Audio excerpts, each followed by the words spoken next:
पूजा सिंघल मामले का तार बीजेपी सीएम हेमंत से जोड़ रही है। हमारे साथ वरिष्ठ बीजेपी नेता सीपी सिंह जी हैं। सर, ये जो मामला है, ज़बरदस्त कार्रवाई ईडी कर रही है, उन लोगों के खिलाफ रिमांड पे है उनका सीए सुमन भी। क्या लग रहा है कि मामला हेमंत से जुड़ा हुआ है? देखिए, जो स्थिति और परिस्थिति अभी झारखंड के अंदर है, वैसी स्थिति में हर मामले, हर तार वहाँ तक पहुँचता है।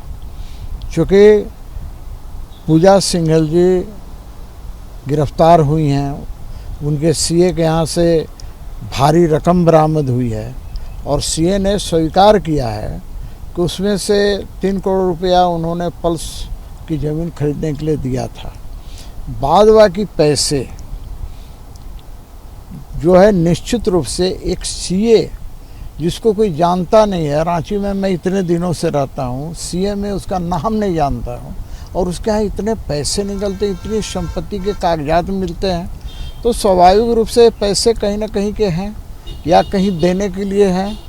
तो ये सब चीज़ें जब ईडी पूरी पूछताछ करेगी और रिमांड पर लिया है तो इसी के लिए लिया है, तो सारे सच्चाई सामने आना शुरू हो जाएगी। कुछ सच्चाइयाँ आ रही है, लेकिन अभी जो सच्चाई का हमको लगता है कि 1% भी नहीं आया है। 100% लाने के लिए ईडी को भी मेहनत करने की ज़रूरत पड़ेगी, तब जा कर के कहीं ना कहीं इसका कोई रिजल्ट निकलेगा। अन्यथा मुझे नहीं लगता है कि ये 19 करोड़, 20 करोड़, 25 करोड़ कोई मायने रखता है झारखंड जैसे जगह में।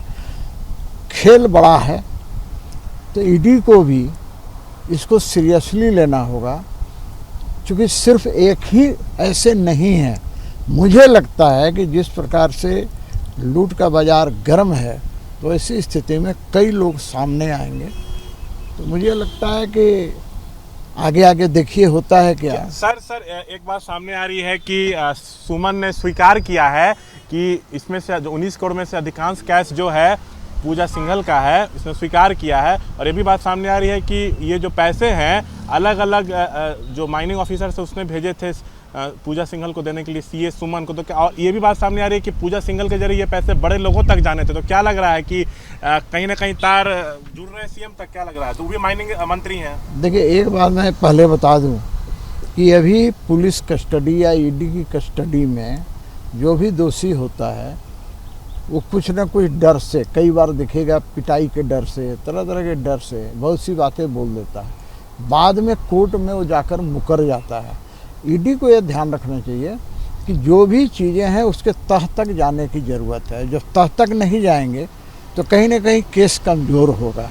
वैसे स्थिति में ये पैसे कहाँ कहाँ जाने थे, किसके किसके पास जाने थे, ये मैं तो नहीं बता सकता हूँ, ना अंदाज़ा लगा सकता हूँ। लेकिन ईडी यदि चाहे तो एक एक पाई का पैसे का हिसाब वो कर सकती है और उसका चार्जशीट कोर्ट में जमा कर सकती है।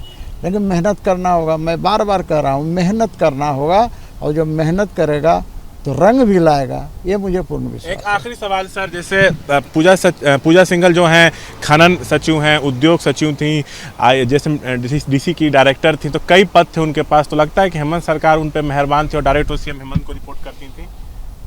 देखिए, इस सरकार में तो जरूर मेहरबान थी, लेकिन लगता है कि देखिए आईएएस तो ऐसा होता है कि ताश के पत्ते को जिधर फेंटिए उधर जाएगा, ऐसा तो नहीं है। ये कहीं ना कहीं पदाधिकारी तो रहेगी। और जो देख रहे हैं कि डीसी के रूप में ही इसने जितने कमाल किए हैं, तो कमाल तो है। तो सिर्फ अभी की बात मैं नहीं कर रहा हूँ, निश्चित रूप से कोई नहीं कह सकता कि ये पैसा किस कार्यकाल का है। लेकिन मेरा सिर्फ ये कहना, कार्यकाल किसी का हो, ये पैसा तो आखिर अवैध है ही। तो अवैध पैसा कहाँ कहाँ से आया, इस पैसे के अलावा और कहाँ कहाँ पैसे हैं, गुड़गांव में हैं कि बंगलोर में है कि गोवा में है कि बॉम्बे में है, कहाँ है, और भी कहाँ इन्वेस्ट किए हैं, ये सारी चीज़ें तो आ जाएंगी यदि ईडी ठीक से कार्रवाई करेगी, ठीक से पूछताछ करेगा। मुझे उम्मीद है कि ईडी इसे अंतिम अंजाम तक पहुंचाने का। कोई खतरा है झारखंड सरकार को, लग रहा है? देखिए, मैं इस पर अभी कुछ नहीं बोल सकता हूँ। मैं हवा में बात करने में विश्वास भी नहीं करता हूँ, लेकिन ये तो असहज स्थिति में तो सरकार आ ही गई है, मैं इतना जरूर कह सकता हूँ। तो ये थे सीपी सिंह हमारे साथ बातचीत करते हुए। कैमरा पर्सन शैलेश के साथ शशांक कुमार, एबीपी न्यूज़ रांची।